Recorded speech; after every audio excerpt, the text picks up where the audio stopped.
Good morning. Good morning, student. Today we will discuss chapter number third, a handful of mustard seeds. आज हम अपने English का chapter number third read out करेंगे, जिसका नाम है handful of mustard seeds. Last classes में हमने ये चैप्टर जो है वो थोड़ा रीड आउट कर लिया था हमने, और अब हमारा थोड़ा सा ही बाकी है पढ़ना।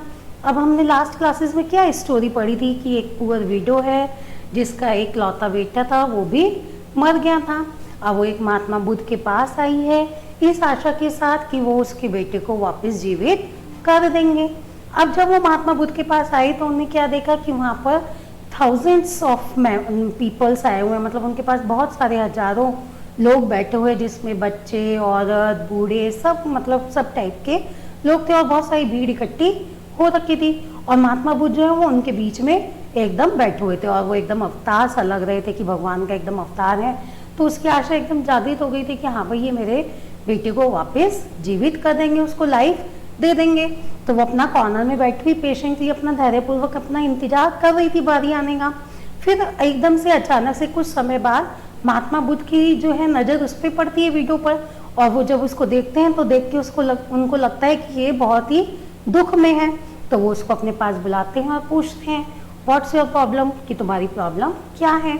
अब ये सुनते के साथ ही जो थी विडो वो बहुत ही मतलब एकदम रोने लग जाती है, और रोते रोते अपना सारा दुख जो है वो महात्मा बुद्ध को बता देती है कि भाई मेरा जो एकमात्र बुढ़ापे का सहारा था वो भी मेरे से क्या हुआ, छीन लिया गया, मर गया।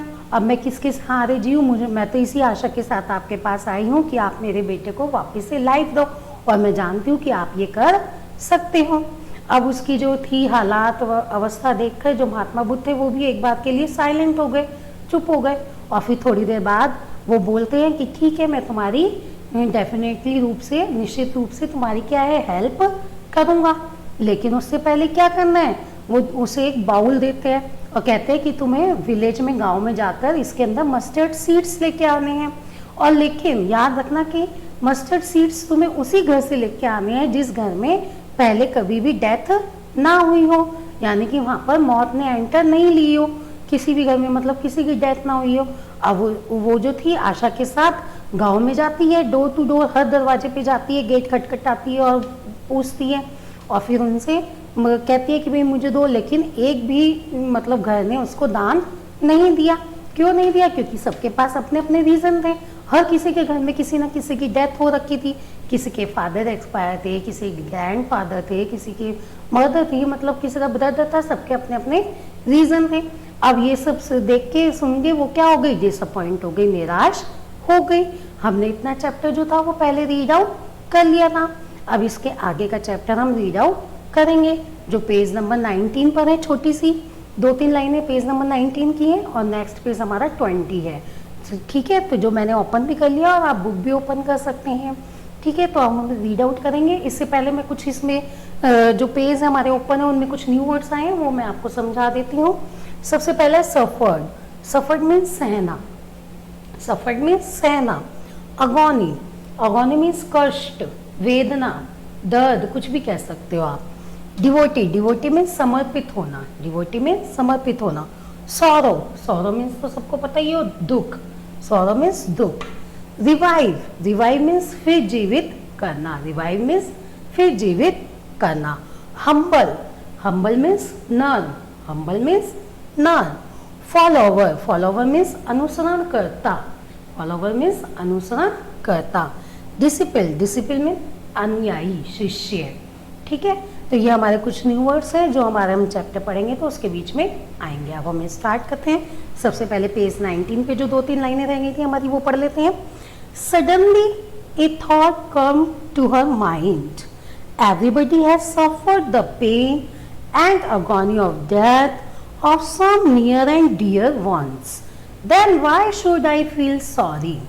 अब इस लाइन में वो क्या कह रहे हैं पैराग्राफ में, suddenly a thought come to her mind, अचानक से उसके माइंड में, दिमाग में एक थॉट आती है, वो सोचती है कि everybody has suffered the pain and agony, कि हर व्यक्ति, एवरीबडी, प्रत्येक व्यक्ति को क्या है, सफर कर रहा है, सहन कर रहा है। क्या सहन कर रहा है? दर्द सहन कर रहा है, कष्ट, वेदना सहन कर रहा है। किस चीज़ की? Of death of some near and dear ones, यानी कि अपने पास जो हमारे पास के होते हैं, हमारे अपने होते हैं, अपने डियर्स होते हैं, अपने रिलेशन में होते हैं, मतलब उनका डेथ, उनकी मौत का कष्ट, वेदना, दर्द हर कोई सहन कर रहा है। जब वो घर घर गई विलेज में, हर घर से उनने मांगा सीड्स, लेकिन उसे नहीं मिला। तब उसे पता चला भाई किसी के फादर एक्सपायर है, किसी की मदर एक्सपायर है, किसी के, तो उसके दिमाग में, माइंड में एकदम विचार आया कि हर किसी को ही ये कष्ट है, हर किसी का ही अपना जो है वो उससे दूर हो चुका है। Then why should I feel sorry for my lot only, तो वो कहती है फिर क्यों मैं इतनी दुखी हूँ अपने दर्द से, मतलब अपने आप से मैं इतनी क्यों दुखी हूँ, जब मेरा हस्बैंड खो गया, मेरा मतलब बच्चा भी चला गया, हस्बैंड भी चला गया, तो मतलब मैं क्यों दुखी हूँ। ये दुख तो सबके साथ ही है, जो आया है लाइफ में, मतलब जो आया है उसकी मृत्यु तो होनी ही है, ये तो एक जीवन का चक्र है। तो वो इसके दिमाग में, माइंड में ये आता है कि मैं क्यों अपने दुख से इतनी दुखी हूँ। Why should I devote my life to remove their pain and sufferings, फिर वो पूछती है क्यों नहीं मैं समर्पित, डिवोट में समर्पित कर दूँ अपनी life, to remove, remove means हटाना, दूर करना, किसको दूर करना, इस दर्द को, इस सफ़र को, ये जो दर्द और कष्ट है इनको जो सहते हैं लोग, उनको अपनी लाइफ से दूर करूँ, लोगों की लाइफ से दूर करूँ।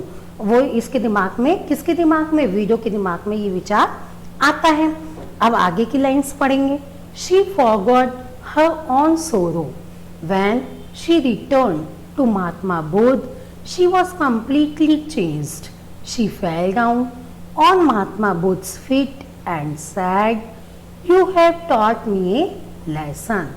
I have realized that nobody is happy in this world. Everybody has some sorrow or the others. I do not want to revive my dead child. Rather, I shall try to help others overcome their pains and sorrows. Make me your humble disciple and guide me how I can bring light to others." From that day, she became the greatest follower of Lord Buddha. अब इस lines का meaning समझाती हूँ मैं। अब जब वो गाँव गई तो उसे पता चल गया कि भाई ये दुख तो सबके साथ ही है, मैं क्यों इस दुख से इतनी दुखी हूँ, क्योंकि ये तो सबके साथ होना ही है। तो फिर वो अब इसी उसके साथ कि क्यों ना मैं इस दुख को दूर करूँ, अपने से भी और दूसरों की लाइफ से भी। अब शी फॉरगेट हर ऑन सोरो, सोरो मीन्स दुख। अब वो फॉरगेट मीन्स भूलना, अपना दुख भूल चुकी थी, अपना जो दुख था वो भूल चुकी थी। When she return to Mahatma Buddha, और फिर वो क्या हुई, वापिस से महात्मा बुद्ध के पास आई। शी वॉज कम्प्लीटली चेंज, और वो बिल्कुल कम्प्लीटली चेंज, उसमें मतलब बिल्कुल परिवर्तन आ चुका था, एकदम कम्प्लीटली पूरी तरह से वो चेंज हो चुकी थी। She fell down on Mahatma बुद्ध's feet एंड सेड, वो कहाँ, महात्मा बुद्ध के फीट यानी कि पैरों में गिर गई और क्या बोली, you have taught me A lesson, कि आपने मुझे लेसन, शिक्षा दे दी, सीख दे दी। अब उसको तो सीख मिल गई ना, वो जब घर घर मांगने गई एम्स तो उसको नहीं मिले, तो उसको ये शिक्षा मिल गई कि भाई ये दुख तो हर किसी की लाइफ में, हर किसी की ज़िंदगी में है, हर किसी को इस कष्ट के साथ रहना पड़ रहा है, लाइफ में जीना पड़ रहा है। ये खाली मेरा ही एक दुख नहीं है कि मेरा ही पुत्र मेरे से छीन लिया गया। तो उसको ये सीख मिल गई थी, तो उन्होंने महात्मा बुद्ध को यही बोला कि आपने मुझे सीख दे दी, लेसन पढ़ा दिया। I have realise that nobody is happy in this world, कि मुझे रियलाइज हो गया है, महसूस हो गया है कि इस वर्ल्ड में, इस संसार में कोई भी खुश नहीं है। एवरीबडी हैज सम सोरो और द अदर्स, हर किसी को कोई ना कोई दुख है ही, या तो अपना दुख है या दूसरों का दुख है, मतलब कुछ ना कुछ उसको दुख है ही। कोई भी इस संसार में ऐसा नहीं है जो सुखी है, हैप्पी है। I do not want to revive my dead child, मैं अपने बेटे को वापस फिर से जीवित, रिवाइव मीन्स मैंने क्या बताया, फिर से जीवित नहीं करना चाहती हूँ। अब वो पहले तो इसी के साथ आई थी ना महात्मा बुद्ध के पास, इस आशा से कि वो अपने बेटे को वापस से जीवित कराना चाहती है, लेकिन अब उसकी समझ में आ गया तो उसने क्या बोला कि मैं अपने बेटे को वापस जीवित नहीं कराना चाहती। Rather I shall try to help others overcome their pains and sorrow, फिर वो कहती है जबकि मैं तो ये चाहती हूँ कि मैं क्या करूँ, मैं कोशिश करूँगी, ट्राई मीन्स कोशिश करना, दूसरों की हेल्प, मदद करूँ, किस चीज़ के लिए, उनको उनके दुख से, उनके दर्द से बाहर निकालने में, overcome their pains and sorrows others, दूसरों को उनके दुख से, उनके दर्द से बाहर निकालने की कोशिश में, मतलब उनकी हेल्प करना चाहती हूँ, उनकी मदद करना चाहती हूँ। Make me your humble disciple and guide me how I can bring lights to other. अब वो कहती है कि मेक मी योर हम्बल, मुझे एकदम नर्म अनुयायी, मतलब डिसिपल मैंने बताया था, अनुयायी शिष्य बना लो, मुझे अपना शिष्य बना लो और गाइड करो, मुझे रास्ता दिखाओ कि हाउ, कैसे, I can bring lights to other, कैसे मैं दूसरों की जिंदगी में, लाइफ में रोशनी कर सकती हूँ, रोशनी ला सकती हूँ, उनके दुख हैं, उनके कष्ट हैं, उनको दूर कर सकती हूँ। तो वो महात्मा बुद्ध से कहते हैं कि मुझे रास्ता दिखाओ, गाइड करो और अपना अनुयायी शिष्य बना लो, ताकि मैं दूसरों के दुख दर्द को दूर कर सकूं, उनकी जिंदगी में रोशनी ला सकूं।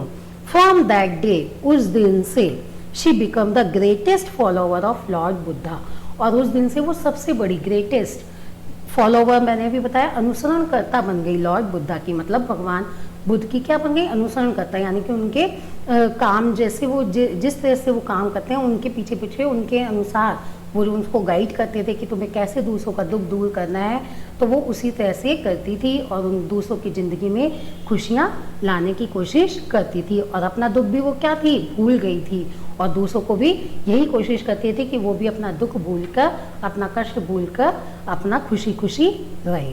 तो ये हमारा छोटा सा चैप्टर था जो हमारा ख़त्म हो गया है, आज कंप्लीट हो चुका है। इसके जो वर्कशीट में पहले मैंने question number A, B, D और ई आपको भेज चुकी हूँ, जो कि MCQ थे, short question answer, filling the blanks और राइट रॉन्ग थे। अब हमारा रह गया क्वेश्चन नंबर डी, जो है आंसर द फॉलोइंग क्वेश्चन। ये मैं आपको ओरल डिस्कस करा देती हूँ और बाकी मैं वर्कशीट के साथ आपको भेज दूंगी, जिसको आपको लर्न भी करना है और राइट भी करना है। तो फर्स्ट क्वेश्चन हमारा इसमें क्या है, why did the widow come to Mahatma Buddha, कि विडो जो है वो क्यों आई थी महात्मा बुद्ध के पास। सबको ही पता है क्यों आई थी, वो अपने बच्चे को वापस जीवित कराने आई थी ना। तो इसका आंसर क्या होगा, the widow come to Mahatma Buddha to request him to bring her dead child back to life, कि वो उसके बच्चे की वापस से जो है जिंदगी वापस दे दें, ये रिक्वेस्ट करने उनके पास आई थी। सेकंड क्वेश्चन क्या है, what did Mahatma Buddha ask her to bring, Mahatma Buddha ने उसको क्या कहा था लाने के लिए। आपको पता ही है क्या कहा था उसको लाने के लिए, मस्टर्ड सीड्स कहे थे ना। तो वही लिखना है आपको इसमें कि Mahatma Buddha asked her to bring some mustard seeds from a house in the village where death have never entered. आपको उस घर से लेके आने हैं जिसमें मौत ने एंटर, डेथ ने एंटर नहीं किया हो। अब थर्ड क्वेश्चन क्या है, why did she not get any AIIMS, उसको क्यों नहीं मिला था दान, एम्स क्यों नहीं, किसी भी गांव वाले ने उसको दान नहीं दिया था। क्यों नहीं दिया था, क्योंकि हर घर में किसी ना किसी की डेथ हो रखी थी, है ना, इसलिए उन लोगों ने, किसी ने भी उसको नहीं दिया था। तो इसका आंसर क्या होगा, because there was no house where death had not entered, ऐसा कोई भी घर नहीं था जहां पर मौत ने अपना क्या किया, एंटर नहीं करी हो, मतलब हर घर में मौत हो रखी थी। फोर्थ क्वेश्चन है हमारा, what did she realise in the end, last में उसने क्या रियलाइज किया, क्या उसको मतलब महसूस हुआ, क्या महसूस हुआ था उसको लास्ट में, कि कोई भी ऐसा इंसान नहीं है कि मतलब जिसका कोई भी अपना मरा ना हो, हर किसी का कोई ना कोई मरा हुआ है, किसी ना किसी की डेथ हो रखी है, हर किसी को कुछ ना कुछ कष्ट दुख है। तो इसका आंसर क्या होगा, in the end she realise that the death comes to all and nobody can accept it, कि हर किसी के घर में ही डेथ हो रखी है, आ रखी है, और कोई इससे पीछा नहीं छुड़ा सकता। अब लास्ट क्वेश्चन हमारा क्या है, why did she wish to be a disciple of Mahatma Buddha, उसकी क्या इच्छा थी कि वो क्यों महात्मा बुद्ध की अनुयायी शिष्य बनना चाहती थी। क्यों बनना चाहती थी बच्चों, क्योंकि वो दूसरों के दुख और दर्द दूर करके उनकी लाइफ में खुशियां लाना चाहती थी, उनकी जिंदगी में रोशनी करना चाहती थी, इसलिए वो उनकी अनुयायी बनना चाहती थी, कि वो महात्मा बुद्ध जो है उसको अनुयायी बना ले और गाइड करे, रास्ता दिखाएं उसको। तो इसका आंसर क्या होगा, she wish to be a disciple of Mahatma Buddha so that she could help others overcome their pains and sorrow, ताकि वो दूसरों के दुख और दर्द को दूर कर सके। ठीक है, तो ये हमारे कुछ क्वेश्चन आंसर थे जो मैंने आपको बता दिए, समझा दिए। ये मैं वर्कशीट के जरिए आपको भेज दूंगी। और साथ ही साथ मैं आपके क्या है, इसमें शार्पनिंग और वोकेबलरी होती है आपकी बुक में, उसका क्वेश्चन नंबर ए और बी भी आपको भेजूंगी।